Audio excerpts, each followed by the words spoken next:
আমি আপনাদের সতর্ক করে দিচ্ছি। পরে বলবেন যে আমি সতর্ক করিনি। আমি আপনাদের সতর্ক করে দিচ্ছি। আপনারা যদি নিজেদের মধ্যে ভেদাভেদ ভুলে একসাথে কাজ না করতে পারেন, নিজেরা যদি কাদা ছোড়াছুড়ি করেন, মারামারি কাটাকাটি করেন, এই দেশ এবং জাতির স্বাধীনতা সার্বভৌমত্ব বিপন্ন হবে। আমি আজকে বলে দিলাম, নাইলে আপনারা বলবেন যে আমি আপনাদের সতর্ক করিনি। আমি সতর্ক করে দিচ্ছি আপনাদের। আমার অন্য কোনো আকাঙ্ক্ষা নাই। আমার একটাই আকাঙ্ক্ষা, দেশ এবং জাতিটাকে একটা সুন্দর জায়গায় রেখে ছুটি করা। I had enough. Was last 7-8 months I had enough. আমি চাই দেশ এবং জাতিকে একটা সুন্দর জায়গায় রেখে আমরা সেনানিবাসে ফেরত আসবো। আরেকটা জরুরি বিষয় যেটা আমি ভাবলাম যে আপনাদের সাথে আমি শেয়ার করি। দেশের এই আইন শৃঙ্খলা পরিস্থিতি খারাপের পিছনে কিছু কারণ আছে। প্রথম কারণটা হচ্ছে যে আমরা নিজেরা হানাহানির মধ্যে ব্যস্ত, একজন আরেকজনের বিরুদ্ধে বিষোদ্গারে ব্যস্ত।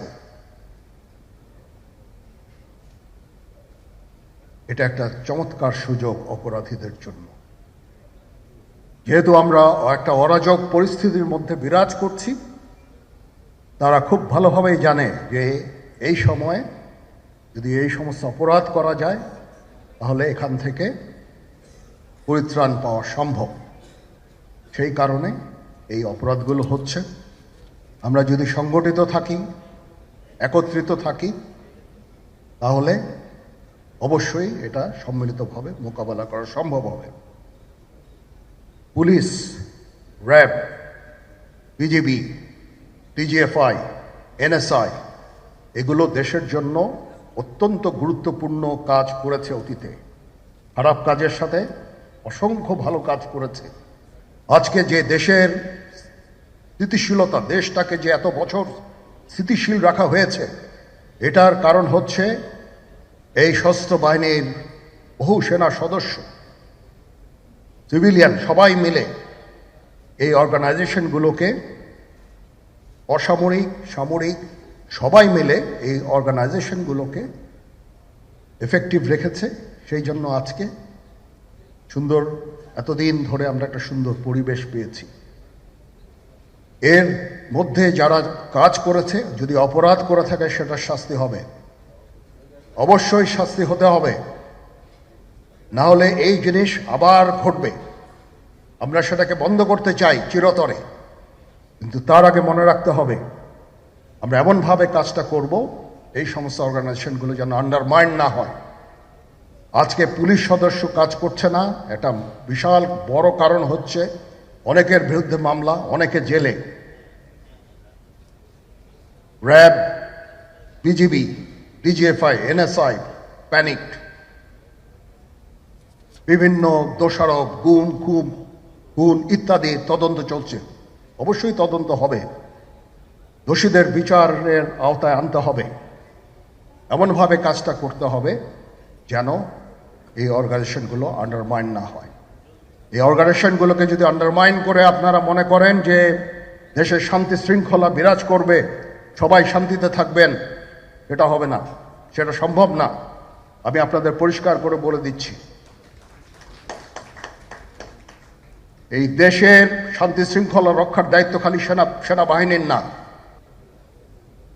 2 লক্ষ পুলিশ আছে, বিজিবি আছে, র্যাব আছে, আনসার বিডিপি আছে, আমার আছে হচ্ছে 30,000 সৈন্য। এদেরকে আমি এই যে একটা বিরাট ভয়েড, আমি এই 30,000 সৈন্য দিয়ে আমি কিভাবে এটা পূরণ করব? 30,000 থাকে, আবার 30,000 চলে যায় ক্যান্টনমেন্টে, আরো 30,000 আসে। এটা দিয়ে আমরা দিন রাত আমরা চেষ্টা করে যাচ্ছি। এখানে যে সমস্ত উচ্ছৃঙ্খল কাজ হয়েছে সেটা আমাদের নিজস্ব তৈরি, এটা আমাদের নিজস্ব ম্যানুফ্যাকচার, আমরা নিজস্ব এইগুলো তৈরি করেছি। এই বিপরীতমুখী কাজ করলে এসে কখনো শান্তি শৃঙ্খলা আসবে না। এই জিনিসটা আপনাদের মনে রাখতে হবে। তদন্ত কমিশন হচ্ছে, আবার একটা আমাদের সর্বদা আমরা চেষ্টা করব তদন্ত কমিশনকে সহায়তা করতে। যে ধরনের সাহায্য সহযোগিতার প্রয়োজন হয় আমরা করব। আমরা দেশে একটা ফ্রি ফেয়ার অ্যান্ড ইনক্লুসিভ একটা ইলেকশনের জন্য দিকে ধাবিত হচ্ছে এবং তার আগে যে সমস্ত সংস্কার করা প্রয়োজন অবশ্যই সরকার সেদিকে খেয়াল করবেন। আমি যতবারই ডক্টর ইউনূসের সাথে কথা বলেছি, he completely agrees with me. There should be free, fair and inclusive election, and that election should be within December or close to that. যেটা আমি এর প্রথমেই বলেছিলাম যে 18 মাসের মধ্যে একটা ইলেকশন। আমার মনে হয় যে সরকার সেদিকেই ধাবিত হচ্ছে। ডক্টর ইউনূস যথাসাধ্য চেষ্টা করে যাচ্ছেন এই দেশটাকে ইউনাইটেড রাখতে, কাজ করে যাচ্ছেন উনি। ওনাকে আমাদের সাহায্য করতে হবে, উনি যেন সফল হতে পারেন সেদিকে আমরা সবাই চেষ্টা করব। আমরা একসাথে ইনশাল্লাহ কাজ করে যাব। আসেন আমরা নিজেদের মধ্যে মারামারি কাটাকাটি না করে আমরা উই ইউনাইট আওয়ারসেলস, দেশ জাতি যেন একসাথে থাকতে পারি সেদিকে আমাদের কাজ করতে হবে। আমাদের মধ্যে মতের বিরোধ থাকতে পারে, চিন্তা চেতনার বিরোধ থাকতে পারে, কিন্তু দিন শেষে যেন আমরা সবাই দেশ এবং জাতির দিকে খেয়াল করে আমরা যেন এক থাকতে পারি। তাহলে এই দেশটা উন্নত হবে, এই দেশটা সঠিক পথে পরিচালিত হবে।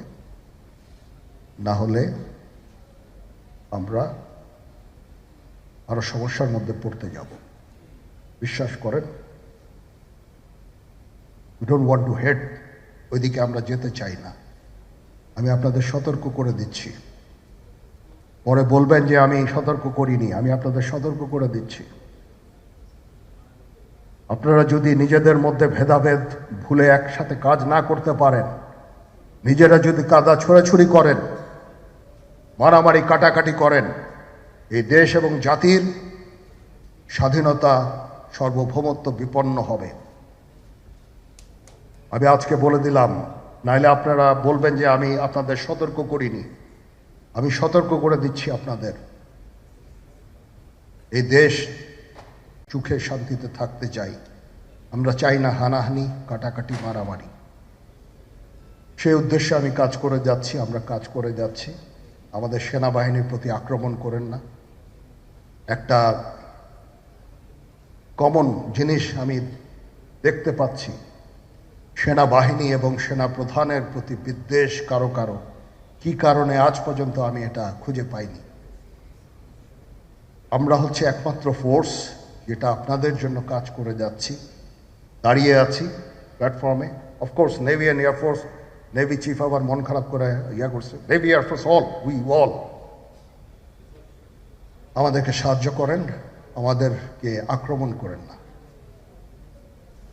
আমাদেরকে অনুপ্রাণিত করেন, আমাদেরকে উপদেশ দেন। কোনো একটা সমস্যা হয়ে গেলে আমি নুরুদ্দিন স্যারের স্বর্ণপন্ন হই এবং উনি আমাকে উপদেশ দেন। সিনিয়র জেনারেলরা আমাকে উপদেশ দেন, আমি সবার কাছে স্বর্ণপন্ন হই।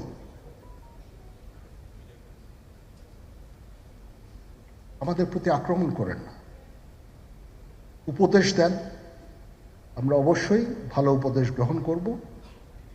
আমরা একসাথে থাকতে চাই এবং দেশ এবং জাতিকে এগিয়ে নিয়ে যেতে চাই।